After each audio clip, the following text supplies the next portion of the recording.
বোন প্রশ্ন করলেন, উদ্ধৃতি দিলেন রেভেলেশন অধ্যায় 1, অনুচ্ছেদটা বলেননি, প্রথম 20টি অনুচ্ছেদ নিয়ে আপনি বলছেন।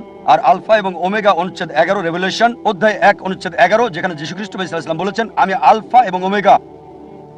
তাই আপনি বললেন যীশু খ্রিস্ট ভাই সাল্লাল্লাহু আলাইহি সাল্লাম বলেছেন আমি আলফা এবং ওমেগা, আমি প্রথম এবং আমি শেষ।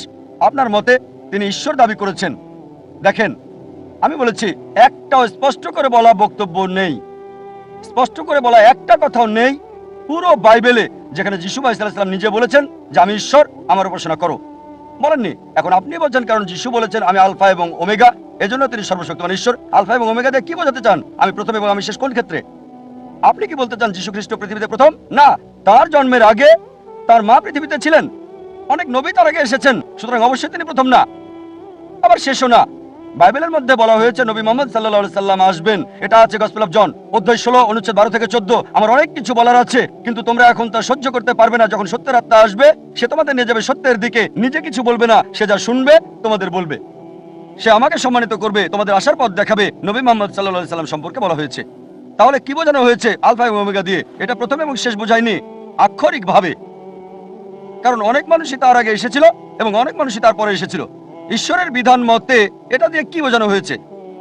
নবীগণ যাই বলেন ঈশ্বরের বিধান মতে সে প্রথম এবং শেষ। মুসা আলাইহিস সালামের সময়ে তিনি ছিলেন আলফা এবং ওমেগা, ঈশ্বরের বিধান এটাই ছিল নিয়ম, তিনি যা শিক্ষা দিতেন মানতে হতো। যীশু খ্রিস্টের সময়ে যীশু খ্রিস্ট সাল্লামের শিক্ষা ছিল আলফা এবং ওমেগা, সেটা মানা বাধ্যতামূলক ছিল। নবী মুহাম্মদ সাল্লাল্লাহু আলাইহি সাল্লামের সময় শিক্ষা ছিল আলফা এবং ওমেগা, এটা প্রথম এবং শেষ।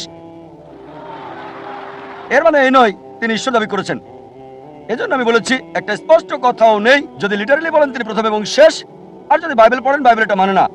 অনেক মানুষের যীশু খ্রিস্ট ইসলামের আগে এসেছিল, তার জন্ম হয়েছিল মায়ের পেটে, আর অনেক মানুষ তারপরে এসেছিল। এজন্য বোন আমি বলেছি স্পষ্ট করে বলা একটা কথা। আশা করি উত্তরটা পেয়েছেন। বোন খুব সুন্দর প্রশ্ন করলেন, গুরুত্বপূর্ণ প্রশ্ন। যদি কোরআন এমন এক বই হয়, যদি এটা ঈশ্বরের বাণী হয়, তাহলে কেন এটা শুধুমাত্র একটা ছোট্ট দলের জন্য এসেছিল, যেখানে ছিল শুধু আরবরা আর মুসলিম? সারা পৃথিবীর জন্য কেন আসেনি? কত সময় লাগবে? বোন, কোরআন কখনোই শুধু মুসলিম বা আরবদের জন্য নাজিল হয়নি। কোরআন সমগ্র মানব জাতির জন্য। এটা বলা হয়েছে সূরা ইব্রাহিম অধ্যায় 14 আয়াত 1, সূরা ইব্রাহিম অধ্যায় 14 আয়াত 52, সূরা বাকারা অধ্যায় 2 আয়াত 185 এবং সূরা জুমার অধ্যায় 39 আয়াত 41। কোরআন সমগ্র মানব জাতির জন্য প্রেরিত। সময় সংক্ষিপ্ত, তাই রেফারেন্সটা দিচ্ছি, উদ্ধৃতি বলছি না। তাই কোরআন শুধু মুসলিম বা আরবদের জন্য নয়, কোরআন সমগ্র মানব জাতির জন্য। আর নবী মুহাম্মদ সাল্লাল্লাহু আলাইহি সাল্লাম শুধু মুসলিম বা আরবদের জন্য নয়। কোরআন বলছে সূরা আম্বিয়া অধ্যায় 21 আয়াত 107, ওমা আরসালনাকা ইল্লা রাহমাতাল লিল আলামিন, আমি তো তোমাকে প্রেরণ করেছি রহমত স্বরূপ সমগ্র মানব জাতির জন্য, সারা পৃথিবীর জন্য, সমগ্র সৃষ্টির রহমত স্বরূপ। একই কথা বলা হয়েছে সূরা সাবা অধ্যায় 34 আয়াত 28, যে নবী মুহাম্মদ সাল্লাল্লাহু আলাইহি সাল্লামকে পাঠানো হয়েছে সারা পৃথিবীর নবী হিসেবে, সুসংবাদদাতা আর পাপ থেকে সতর্ককারী হিসেবে। তবে অধিকাংশ মানুষই তা জানে না।